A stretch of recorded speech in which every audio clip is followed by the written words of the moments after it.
नमस्कार, the credible news में आपका स्वागत है। मैं हूं शालिनी। शुरुआत आज की कुछ बड़ी हेडलाइंस के साथ। ट्रंप ने H-1B वीजा की फीस को बढ़ाकर $1 लाख किया। अब इस वीजा को हासिल करने के लिए कंपनियों को हर साल करीब 83 लाख रुपए की फीस देनी होगी।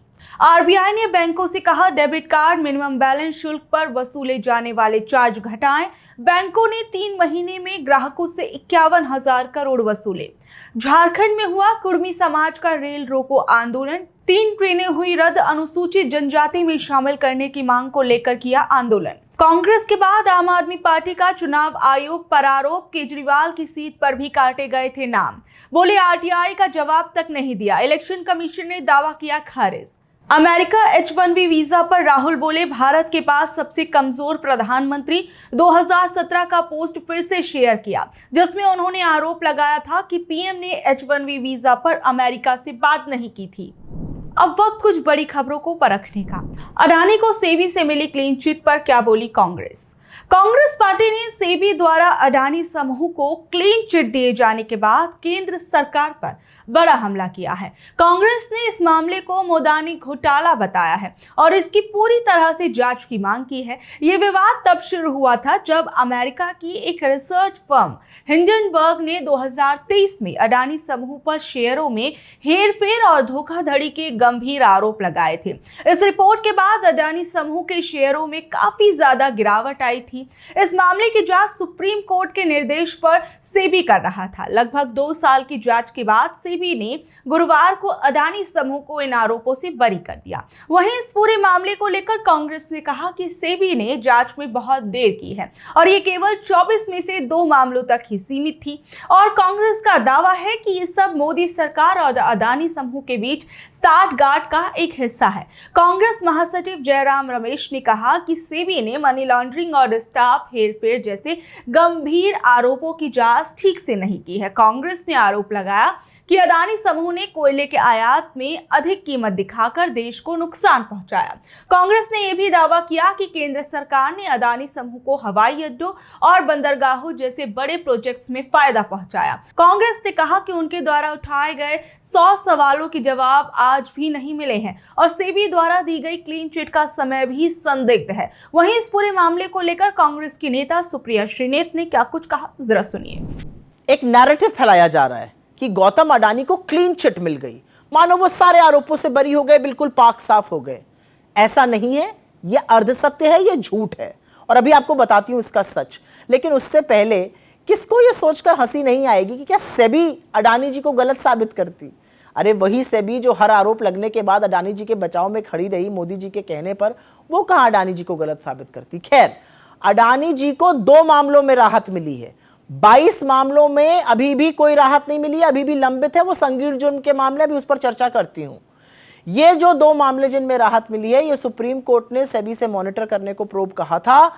जांच हुई, 2 साल 7 महीने लग गए और उसके बाद राहत मिली है। लेकिन जो 22 मामले लंबित हैं, उसमें इनसाइडर ट्रेडिंग के आरोप हैं, उसमें राउंड ट्रिपिंग के आरोप हैं, उसमें मिनिमम पब्लिक शेयर होल्डिंग जो 25% होनी चाहिए उसके उल्लंघन के आरोप हैं, उसमें 13 संदिग्ध लेन देन के आरोप हैं, उसमें उनके क्लोज एसोसिएट्स शाबान अली जैसे लोग, चांग चुंगलिंग जैसे लोग, उनसे उनके क्या संबंध थे, उनके क्या सौदेबाजी हुई, उसके आरोप हैं।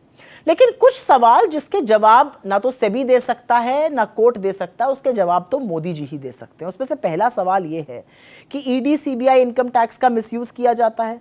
जो एसेट, जो प्रॉपर्टी अडानी जी को चाहिए वहां पर ईडी सीबीआई भेज दी जाती है, अडानी जी के पास वो एसेट आ जाता है। क्या एयरपोर्ट और क्या पोर्ट। अडानी जी को लगातार एयरपोर्ट और पोर्ट की मोनोपोली कौन बनवा रहा है? मोदी जी। तब भी बनवा रहे हैं जबकि इन्हीं का नीति आयोग, इन्हीं का डिपार्टमेंट ऑफ इकोनॉमिक अफेयर्स कह रहा है ऐसा मत कीजिए, फिर भी उनको सारे एयरपोर्ट दिए जा रहे हैं। एक और बड़ी कमाल की चीज मोदी जी करते हैं, जिस भी देश में जाते हैं वहां पर अडानी जी के लिए डील खोजते हैं। मतलब अडानी जी की डील करने के लिए मोदी जी की विदेश यात्राएं होती हैं। एक और बड़ी बात, और यह बड़ी बात है, अडानी जी का जो आरोप लगा हुआ है जिसमें उन्होंने कोयले को कम दाम पर आयात किया, इंपोर्ट किया, ज्यादा दिखाया, ओवर इनवॉइसिंग करी और सस्ती बिजली बेचने के बजाय महंगी बिजली बेचकर उपभोक्ताओं की जेबें काटी। और एक बहुत बड़ी बात जिसका जवाब सिर्फ मोदी जी दे सकते हैं कि भैया यूएस की एसईसी से समन आए हुए हैं, वो अडानी जी तक पहुंच क्यों नहीं रहे हैं, उसको क्यों रोका जा रहा है? वो समन पहुंचने दीजिए, क्योंकि वो समन बड़े संगीन जुर्म के हैं। उसमें आरोप है कि अडानी जी ने मोटा पैसा अमेरिका से उठाया, वो घूस दी और पावर प्लांट यहां पर हड़पे। तो ये बहुत सारी बातें हैं जो मोडानी तथाकथित जो घोटाला है उसके बारे में है। अभी तो 2 में राहत मिली है, 22 शेष है और बाकी इन सवालों का जवाब देश ढूंढ रहा है।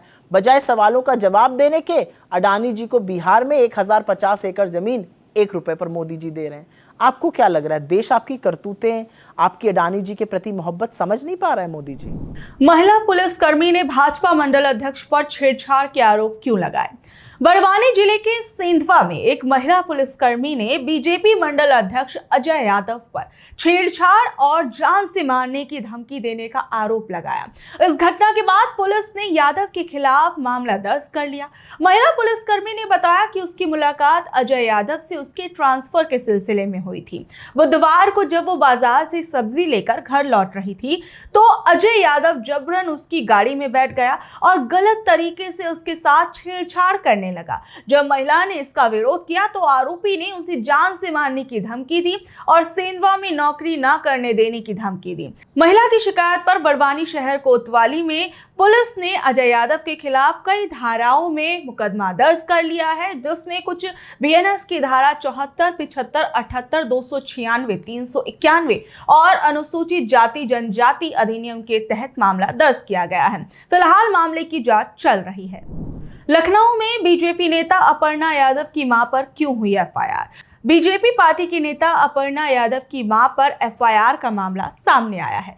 लखनऊ की एक हाउसिंग स्कीम में प्लॉट आवंटन के एक पुराने मामले में अपर्णा यादव की मां अंबी बिष्ट का नाम सामने आया। अंबी बिष्ट जो पहले लखनऊ विकास प्राधिकरण में अधिकारी थी, उनके खिलाफ एफआईआर दर्ज की गई है। उन पर आरोप है कि उन्होंने कुछ अन्य अधिकारियों के साथ मिलकर प्लॉट के आवंटन में हेराफेरी की है। ये मामला 2016 से चल रहा है। हाल ही में विजिलेंस विभाग की जांच में 5 अधिकारी दोषी पाए गए हैं, जिनमें अंबी बिष्ट भी शामिल है। इन पर फर्जी दस्तावेज बनाकर गलत तरीके से प्लॉट आवंटित करने का आरोप है। यह मामला एलडीए की प्रियदर्शनी जानकीपुरम योजना से जुड़ा है, जो 2010 में शुरू की गई थी। 2016 में जांच में पता चला कि इस योजना के कई प्लॉटों के आवंटन में गड़बड़ी हुई थी। जांच में यह भी पाया गया कि अंबी बिष्ट ने रजिस्ट्री और सेल डीड पर दस्तखत किए थे। अब इन सभी दोषी अधिकारियों पर मुकदमा दर्ज कर लिया गया है और मामले की आगे जांच की जा रही है। अब मीडिया ने इस मामले पर अपर्णा यादव से सवाल किया तो उन्होंने कोई सीधा जवाब नहीं दिया और सिर्फ नो कमेंट कहकर इस पूरे मामले को टाल दिया। इसके बाद उन्होंने कांग्रेस, राहुल गांधी, वोट चोरी, तमाम तरह की चीजों पर अपनी बात कही। उन्होंने कहा कि प्रधानमंत्री नरेंद्र मोदी के कारण राष्ट्र विरोधियों की नींद खराब हो गई है। इलाहाबाद हाईकोर्ट ने यूपी में जाति आधारित भेदभाव रोकने के लिए क्या कहा?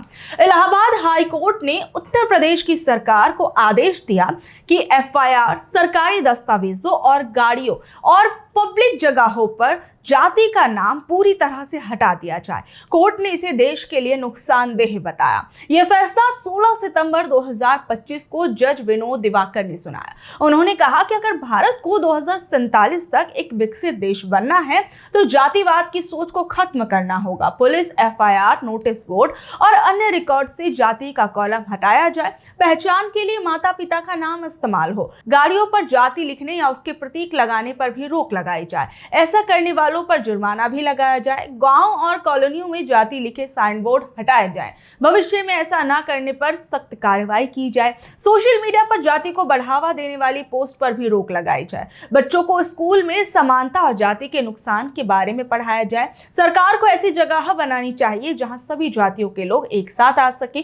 कोर्ट ने उत्तर प्रदेश के पुलिस महानिदेशक की भी आलोचना की, जिन्होंने कहा था कि पहचान के लिए जाति का जिक्र जरूरी है। कोर्ट ने इसे गलत बताया और कहा कि पहचान के लिए आधार कार्ड या फिंगरप्रिंट जैसे तरीके पहले से मौजूद हैं। मध्य प्रदेश में कैसे हुआ ट्रेनिंग घोटाला?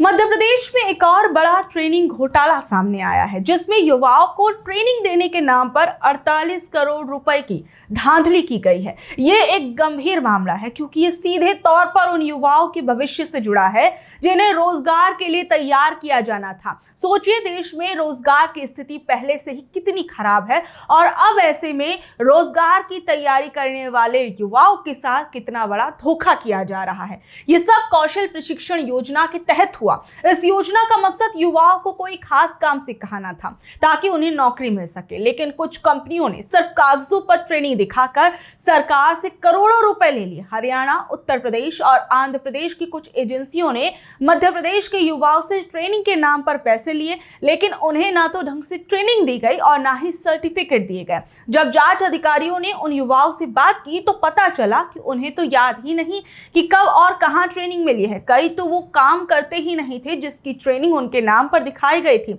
चौंकाने वाली बात तो यह है कि मध्य प्रदेश भवन एवं अन्य सनिर्माण कर्मकार कल्याण मंडल ने बिना किसी सबूत के इन कंपनियों को करोड़ों रुपए का भुगतान कर दिया।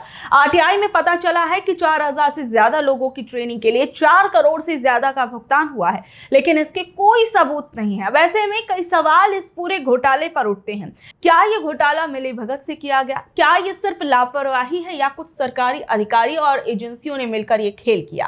और सबसे बड़ा सवाल सरकार से, जब सरकार कोई योजना शुरू करती है तो क्या उसकी निगरानी की कोई व्यवस्था नहीं होती? बिना किसी जांच के करोड़ों रुपए का भुगतान कैसे हो गया? वहीं क्या इस पूरी जांच को अब दबाने की कोशिश की जाएगी? रिपोर्ट के अनुसार कई जिलों ने तो जांच अधिकारी को दस्तावेज देने से ही मना कर दिया। इससे साफ है कि कुछ लोग इस घोटाले को छिपाना चाहते थे। फिलहाल श्रम सचिव ने पूरे मामले की जांच करने की बात कही है, लेकिन ये देखना बाकी है कि इस जांच का क्या नतीजा निकलता है। क्या वाकई गुनहगारों को सजा मिलेगी या फिर सिर्फ पैसों की बर्बादी के साथ साथ उन युवाओं के भविष्य के साथ भी खिलवाड़ किया जाएगा? तो ये थी आज की खबरें। कल शाम 7 बजे फिर हाजिर होंगी अगली खबरों के साथ। अगर आपको आज की खबर अच्छी लगी, जानकारी भरी लगी, तो इसे अपने दोस्तों, रिश्तेदारों से शेयर कर लें। कल तक के लिए नमस्कार, शब्बा खैर, गुड नाइट।